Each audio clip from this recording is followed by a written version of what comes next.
नमस्कार। अप्रैल 2026 चल रहा है और मध्य पूर्व एक बार फिर से सुर्खियों में है। वजह? ईरान, अमेरिका और इजरायल के बीच एक बड़ा सैन्य टकराव जो लगातार बढ़ता जा रहा है। तो सवाल यह है कि आखिर ये हो क्यों रहा है, इसकी जड़ क्या है और इसका असर पूरी दुनिया पर क्या पड़ सकता है।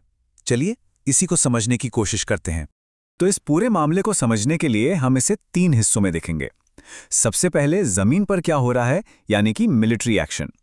फिर बात करेंगे कुछ हैरान कर देने वाले पॉलिटिकल बयानों की, और आखिर में देखेंगे कि इस सब का असर पूरे रीजन और दुनिया पर कैसे पड़ रहा है।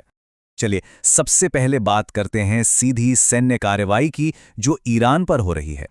तो देखिए, ये सब शुरू हुआ फरवरी 2026 के आखिर में, और जो तब एक छोटी मोटी कार्रवाई लग रही थी वो मार्च आते आते एक बड़े मिलिट्री ऑपरेशन में तब्दील हो गई। हमले आप कह सकते हैं लगातार तेज होते गए, और अब अप्रैल में खबरें आ रही हैं कि ईरान के इंफ्रास्ट्रक्चर को बहुत बड़ा नुकसान हुआ है। साफ है, ये कोई अचानक हुई घटना नहीं, बल्कि एक सोची समझी स्ट्रैटेजी का हिस्सा लग रहा है। तो आखिर निशाना किसे बनाया जा रहा है? रिपोर्ट्स के मुताबिक मुख्य तौर पर 3 चीजें टारगेट पर हैं: ईरान की परमाणु सुविधाएं, उनके मिलिट्री बेस और देश का जरूरी इंफ्रास्ट्रक्चर। और एक बात, ये हमले सिर्फ मिलिट्री ठिकानों तक ही सीमित नहीं हैं। इसका असर आम लोगों से जुड़े इंफ्रास्ट्रक्चर पर भी पड़ रहा है। मिसाल के तौर पर ईरान के एल्बोर्स प्रांत में मिडिल ईस्ट का सबसे ऊंचा पुल था और उसे भी तबाह कर दिया गया है।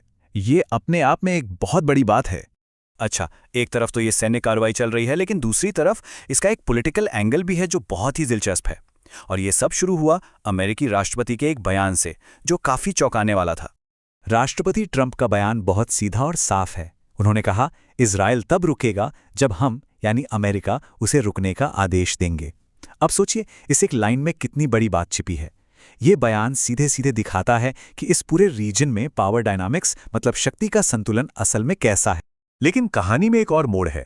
जिस बयान में उन्होंने इजराइल पर अमेरिकी कंट्रोल की बात कही, उसी बयान में उन्होंने ईरानी लोगों के लिए सम्मान भी जताया। अब एक तरफ सैन्य कार्रवाई का समर्थन, दूसरी तरफ ऐसे शब्द, इसने डिप्लोमैटिक माहौल को और भी ज्यादा जटिल बना दिया है। जैसा कि अक्सर होता है, यह संघर्ष सिर्फ ईरान तक ही सीमित नहीं है। इसकी आग अब पूरे मध्य पूर्व में फैल रही है, जिससे इलाके में तनाव और भी ज्यादा बढ़ गया है। तो जाहिर है, एक्शन का रिएक्शन तो होना ही था। ईरान भी चुप नहीं बैठा है। वो अमेरिकी ठिकानों पर मिसाइल और ड्रोन से हमले कर रहा है। इतना ही नहीं, बहरीन और कुवैत जैसे पड़ोसी देशों पर भी जवाबी हमले किए जा रहे हैं। और इसका नतीजा ये है कि पूरे खाड़ी क्षेत्र में टेंशन बढ़ गई है। एक अस्थिरता का माहौल बन गया है। और जब भी वहां टेंशन बढ़ती है तो पूरी दुनिया की तेल सप्लाई पर खतरा मंडराने लगता है। और देखिए, जब भी खाड़ी में तनाव की बात होती है तो एक नाम हमेशा सामने आता है: स्ट्रेट ऑफ हॉर्मुज़। ये देखने में तो बस एक संकरा सा समुद्री रास्ता है, लेकिन असल में ये दुनिया की इकोनॉमी की, खासकर तेल के व्यापार की लाइफलाइन है। आप इसे एक ऐसी नस समझ सकते हैं जिसमें अगर जरा सी भी रुकावट आई तो इसका असर पूरी दुनिया की अर्थव्यवस्था पर पड़ता है। अब जाहिर सी बात है, जब हालात इतने गंभीर हों तो पूरी दुनिया का ध्यान इस तरफ जाता है। अंतर्राष्ट्रीय समुदाय की तरफ से भी प्रतिक्रियाएं आनी शुरू हो गई हैं और चेतावनियां भी जारी की जा रही हैं। संयुक्त राष्ट्र के सेक्रेटरी जनरल एंटोनियो गुटेरेस ने तो साफ साफ कह दिया है कि अगर ये लड़ाई नहीं रुकी तो इसके आर्थिक परिणाम पूरी दुनिया के लिए विनाशकारी हो सकते हैं। ये एक बहुत ही सीधी और गंभीर चेतावनी है। तो यूनाइटेड नेशंस का स्टैंड बिल्कुल क्लियर है। उन्होंने कहा है कि एक बड़ी तबाही को टालने के लिए इस संघर्ष को तुरंत रोकना होगा।